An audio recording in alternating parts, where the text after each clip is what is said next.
तो हसदेव जो जंगल है वो जैसा वसावी मैम ने बात कही कि वो 1,70,000 एकड़ इतना बड़ा वो जंगल है।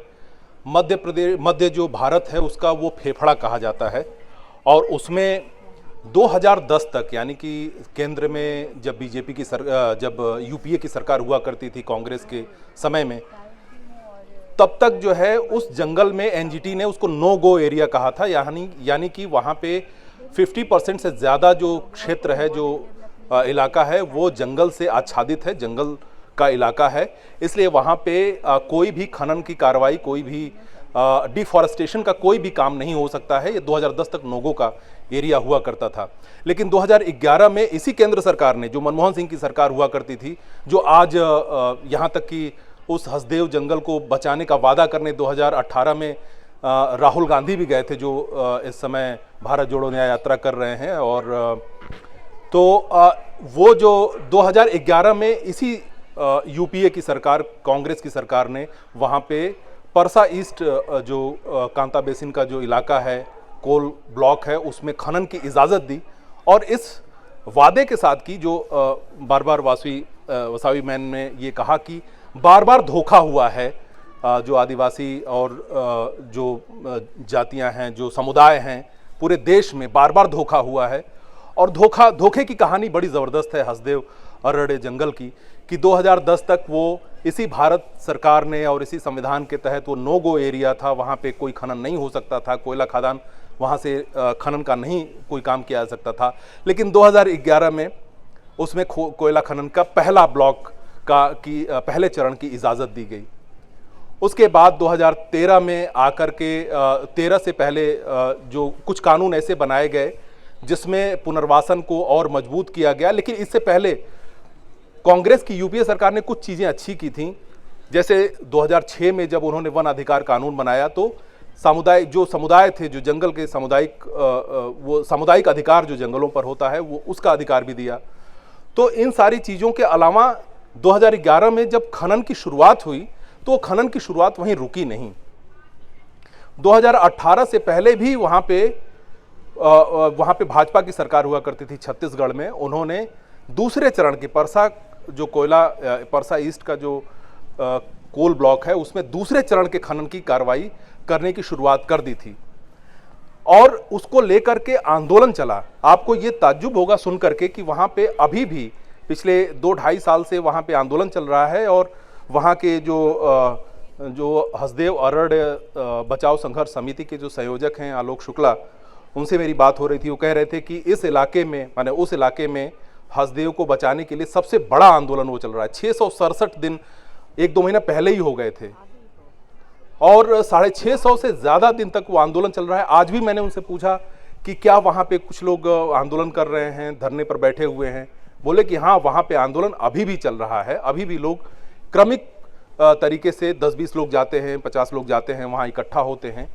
और जब पिछले ये मामला जब तब बहुत आगे भड़क गया, वो ये था कि दिसंबर में जब बीजेपी की सरकार वहाँ पे आई, जो पिछला 5 विधानसभा चुनाव हुए थे उसमें से छत्तीसगढ़ का भी चुनाव हुआ था जिसमें कांग्रेस की सरकार चली गई और बीजेपी की सरकार आई।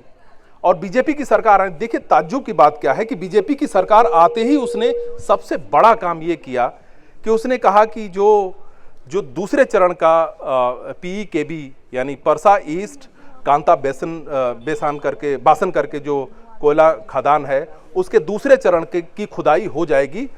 और ये सिर्फ आदेश कुछ चंद, माने सरकार में सत्ता में आने के कुछ चंद दिन बाद ही उन्होंने ये आदेश दे दिया और वहाँ पे बड़े पैमाने पर फोर्स लगा दी गई, पुलिस और बैरिकेटिंग और तमाम सारी चीज़ें करके वहाँ पे 2 दिन के अंदर लगभग 8,000 पेड़ काट दिए गए।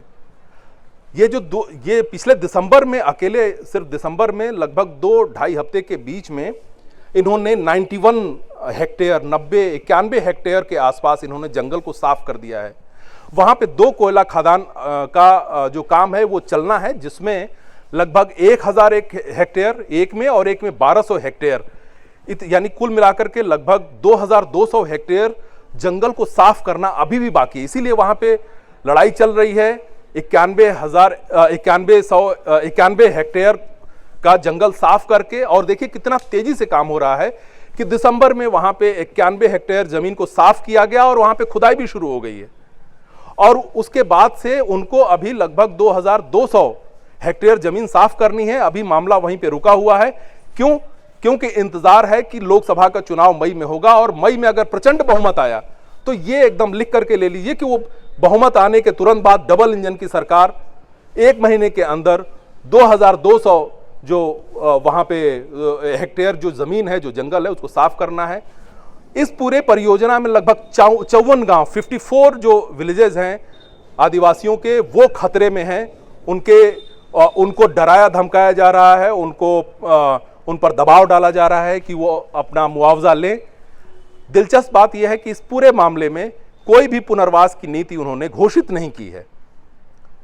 और उन जंगलों को, दिलचस्प बात यह है, मैंने कई सारी चीजें, मैं इसलिए सिर्फ हसदेव पे अपने आप को केंद्रित इसलिए रखे हुए हूं क्योंकि मैम ने पूरा एक पर्सपेक्टिव रखा है आप लोगों के सामने कि डिस्प्लेसमेंट, आदिवासी और मूल निवासी और उनके जीवन शैली, उनके कस्टम, उनके रीति रिवाज, उनके धर्म और उनका पूरा जो जीवन शैली है, उसके बारे में एक पूरा एक दृष्टिकोण सरकार को नहीं समझ में आ रही है बात। और ये बात सिर्फ 70 सालों की अपनी हमारे भारत सरकार की बात नहीं है। अभी TRI में कुछ शोध हुए थे, उसमें से वो जो जब मुगल कालीन समय में जिस तरीके से झारखंड में वहाँ पे सरकारों का पेनिट्रेशन होता है आदिवासी इलाकों में, उसके बाद अंग्रेजों का पेनिट्रेशन होता है, और अभी तक का जो पूरा शोषण का एक पूरा तंत्र चला आ रहा है, उसमें बहुत कोई फर्क नजर नहीं आता है। ये मैंने कुछ दिन पहले जब मैं वो रिसर्च पढ़ रहा था तो मुझे ये बात ध्यान में आई। माने कोई फर्क नहीं है। उस समय भी जब अंग्रेज के जो प्रशासक थे वो जब आते थे तो वो आदिवासियों को सभ्य बनाने की कोशिश कर रहे थे, और वो ये बताते थे कि ये लोग तो मोस्ट अनसिविलाइज्ड लोग हैं इस दुनिया के। और 2013-12 में आपको याद होगा कि पी चिदम्बरम ने यही बात कही थी कि इन लोगों को क्या असभ्य बने रहने देना चाहिए, इनको सभ्य नहीं बनाना चाहिए। वो सभ्य बना रहे हैं। अभी सीजी माली, आप सिर्फ ये हसदेव की मैं बात कर रहा हूं, इस पर आप BBC में और बहुत सारी जगहों पर बहुत अच्छी रिपोर्ट, ग्राउंड रिपोर्ट है, उसको आप लोगों को पढ़ना, जो बहुत इंटरेस्टेड लोग हैं उनको जाके उन रिपोर्टों को पढ़ना चाहिए। क्योंकि जो मैं बात कह रहा हूं वो सारी रिपोर्टें हैं, उसको सिर्फ मैं दोहरा रहा हूं, अपनी तरफ से मैं कोई बात नहीं कह रहा हूं। लेकिन इसके बरक्स आप देखें तो उड़ीसा में वहां पे वेदांता का जो बॉक्साइट खनन कंपनी चल रही है, उसको लेकर के पिछले अक्टूबर में एक ग्राम सभा होती है जिसमें जन सुनवाई होती है। और ये होता है कि वो जन सुनवाई के तहत वहां पे ये निर्णय होता है कि ये खदान दिया जाए कि न दिया जाए। और वो जो ग्राम सभा और जन सुनवाई हुई, वो किस तरह का नाटकीय चीज है उसको आप जाकर के देख सकते हैं कि जिस दिन ग्राम सभा होती है, सुनवाई होती है, रातों रात वहां पे बैरिकेटिंग लग जाती है, हजारों पुलिसकर्मी और अर्धसैनिक बल तैनात कर दिए जाते हैं। गांव के जो प्रमुख मुखर लोग हैं उनको जेल में डाल दिया जाता है। 40 लोगों को उन्होंने जेल में डाल दिया, उसमें महिलाएं और पुरुष भी शामिल थे। ये सिजीमाली कुटुमाली यानी कि जो रायगढ़ा और जो कालाहांडी के बीच में जो बॉक्साइट का जो पूरा इलाका है, वहां की बात है। ये पिछले साल अक्टूबर-नवंबर की बात है। वहां पे पूरा ड्रामा होता है। तो किस तरीके से उनकी जमीन को छीनने के लिए जितना भी फर्जी और जाली काम हो सकता है, जितना जो माने साम दाम दंड भेद जिसको कहा जाए, उन सारे तरीकों से उस जमीन को छीनने की कोशिश है। हसदेव अरड़ का मामला कई मामलों में इसलिए यूनिक है कि यहां पे सरकारों का ऐतिहासिक रूप से धोखाधड़ी या विश्वासघात पहली चीज है, ये यूनिक चीज है। उन्होंने पहले ये कहा कि ये नोगो एरिया है, वो एलिफेंट का पूरा कॉरिडोर है जहां पे जैसे जैसे जंगल कटते जाएंगे वो हाथी, वो पूरा जो इलाका है हसदेव का, वो 3 राज्यों की सीमा है। वो छत्तीसगढ़, उड़ीसा और झारखंड की सीमा है। वो जो एलिफेंट है वो फ्रीली घूमते रहते हैं, आते रहते हैं। जैसे जैसे जंगल कम होगा वो आबादी वाले इलाकों में, और अभी वो ह्यूमन और एनिमल का जो कॉन्फ्लिक्ट है वो वहां पे तेज हो गया है। क्योंकि परसा कोयला खादान जो वहां पे पहला जो आप कभी आप लोगों को या हमें जाना चाहिए वहां पे जो हमें तस्वीरें देखता हूं कि एक तरफ पूरा खादान है, वो ओपन कास्ट खादान कही जाती है, यानी कि खुली खादान होती है, उसमें अंदर जाकर के कोयला नहीं खनन होता है। वहां पे कोयला, आपको पता होगा कि पूरे देश में, भारत में 3,06,000,000 टन का रिजर्व है कोयले का, और हसदेव में उस कोयले का सिर्फ 2% है उस जंगल के नीचे। उसके बगल में जो मध्य प्रदेश है वहां पे 200 कोयला खदान है, लेकिन राजस्थान की जो विद्युत निगम है उसको मध्य प्रदेश से कोयला नहीं चाहिए। उसको कहां चाहिए? उसको छत्तीसगढ़ से कोयला चाहिए, जहां पे वो 400 करोड़ रुपए एक्स्ट्रा वहन का खर्च दे रही है। क्यों चाहिए? क्योंकि अडानी जो हैं वो सरकार के चहेते पूंजीपति हैं, और अडानी का पावर प्लांट है छत्तीसगढ़ में, और अडानी को इस कॉन्ट्रैक्ट से 29% यानी लगभग 29% कोयला खुद रिजर्व रखने का अधिकार होगा।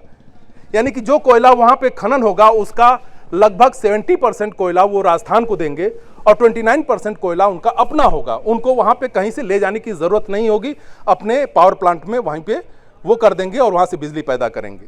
तो एक चहेते क्रोनी कैपिटलिज्म का एक अनूठा उदाहरण वो हसदेव अरण्य है, जो पारिस्थितिकी, जो पर्यावरण, जो ग्लोबल वार्मिंग, हर चीज के लिए वो एक अलार्मिंग चीज है। उस इतने बड़े माने ग्रीनरी को खत्म करना सरकार, और दूसरी तरफ जैसा मैम ने कहा कि इलेक्ट्रिक व्हीकल चला रहे हैं, सीओपी में जा रहे हैं, बड़े बड़े पेरिस एग्रीमेंट पे दूसरों को आंखें दिखा रहे हैं, ये सारी चीजें चल रही हैं इस देश में। माने ये एक किस्म का इतना दोहरापन हमारे कैरेक्टर में है कि हम एक तरफ जो है देवी बना करके स्त्रियों की पूजा करेंगे और दूसरी तरफ उनके साथ अत्याचार भी करेंगे। एक तरफ आदिवासियों को हम यहाँ का मूल निवासी बताएंगे, उनकी बहुत बड़ी तारीफ करेंगे, और दूसरी तरफ उनको हम उनके जल जंगल से उनको हम छीन भी लेंगे, उनको बेदखल भी कर देंगे। तो ये प्रक्रिया पूरे देश में चल रही है, और 70 और 75 सालों से नहीं चल रही है, ये 200-400 सालों से चल रही है। अभी वो प्रक्रिया बहुत तेज हो गई है। उसके कारण यह है कि इस देश को 5 ट्रिलियन इकॉनमी बनानी है, यानी इस देश को दुनिया का तीसरा विकसित देश बनाना है। तो तीसरा विकसित देश कैसे बन सकता है? वो ऐसे बन सकता है कि यहाँ के सारे खनिज को निकाल करके उठा करके बेच दिया जाए। आपको पता है कि जो बस्तर का जो इलाका है, जो बेलाडीला की पहाड़ियों से जो आयरन ओर निकलता है, वो सीधे वहाँ पाइप लगा हुआ है, विशाखापत्तनम जाता है, वो सीधे पाइप में ओर निकलता है, पाइप से सीधे विशाखापत्तनम जाता है वहाँ से, और वो जो जाता है वो पानी के प्रेशर से जाता है। तो वहाँ का पानी भी जा रहा है, वहाँ का ओर भी जा रहा है, और वो विशाखापत्तनम में जाकर के रिफाइन होकर के वो सीधे वो टैंकरों में लगता है, बड़े बड़े शिप में लगता है, और पूरे विदेश में भेज दिया जाता है। तो देश का पूरा माल उठा करके, क्योंकि आपके अभी बहुत बड़ा जलसा हुआ था कि चिप बनाने की 3 फैक्ट्रियों का उन्होंने उद्घाटन कर दिया है मोदी जी ने। आप बताइए कि इस देश में एक चिप नहीं बना सकते हैं, और इतना बड़ा जो है अर्थव्यवस्था, आप दुनिया की 5वीं अर्थव्यवस्था, 3री अर्थव्यवस्था बनाने पर लगे हुए हैं। आप चिप नहीं बना सकते। आप यहाँ के सारे स्रोतों को उठा करके आप जो है उसको एक्सट्रैक्ट करके, यहाँ के लोगों को बेदखल करके, उनको मजबूर करके, और सारा संसाधन उठा करके आप इंपीरियलिस्ट ताकतों को उठा करके बेच रहे हैं। आप उठा करके अमेरिका को दे रहे हैं, आप चीन को दे रहे हैं, सारा का सारा संसाधन। सबसे ज्यादा कच्चा जो माल है वो भारत बेच रहा है। आपका निर्यात किसमें है? आप जरा अपने निर्यात का जो वो बैलेंस शीट है जरा उठा करके देखिए। ये सारा निर्यात इसलिए है, और इससे किसी को रोजगार नहीं मिल रहा है। यहां इतने लाख लोगों को रोजगार मिल जाएगा, इतना हो जाएगा। इसीलिए ये जो 5 ट्रिलियन और 4 ट्रिलियन 3 ट्रिलियन की इकॉनमी का जो शिगुफा है उसमें रोजगार नहीं है।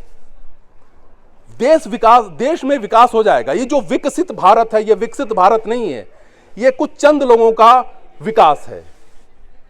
तो इस चंद लोगों के विकास में इस तरह के जंगल को भी सर्वनाश करना, कितनी बायोडायवर्सिटी है उस हसदेव जंगल में। आप एक बार जरा इंटरनेट पे खंगाल दीजिएगा कि वहां पे वो हाथियों का वो निवास है, वहां पे सरीसृपों का निवास है, वहां पे छोटे छोटे जो पक्षी हैं, जो पतंगे हैं, माने कितनी तरह की प्रजातियां वहां पे वन्यजीव प्रजातियां हैं। उनके साफ होने से वो बिल्कुल उनका खत्म ही हो जाएगा, वो बिल्कुल वहां का निवास उनका खत्म हो जाएगा। तो इतना बड़ा पारिस्थितिकी जो है डिसबैलेंस करने का, वहां के लोगों को हटाने का, उससे क्या होना है? आपके पास कोयला ब्लॉक, ऐसा नहीं कि कोयला ब्लॉक की कमी है आपके देश में, लेकिन सिर्फ एक पूंजीपति को फायदा उठाने के लिए कि वहां पे एक और कारण है।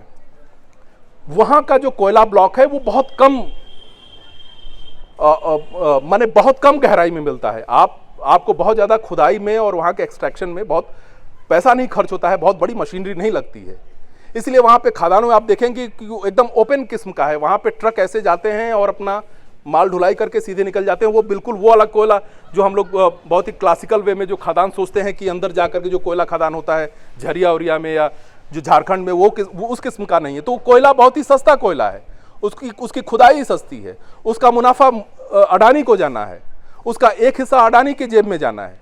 तो ये जो पूरा क्रोनिक कैपिटलिज्म है, इसको लेकर के वो एक बहुत ही पारिस्थितिकी रूप से बहुत ही समृद्ध इलाका, बहुत ही हरा भरा इलाका, और वहाँ के लोगों का जो वहाँ के निवासी हैं, अभी 2021 में या 22 में ही उन लोगों ने 300 सरगुजा से लेकर के रायपुर तक 300 किलोमीटर की उन्होंने पैदल यात्रा निकाली थी।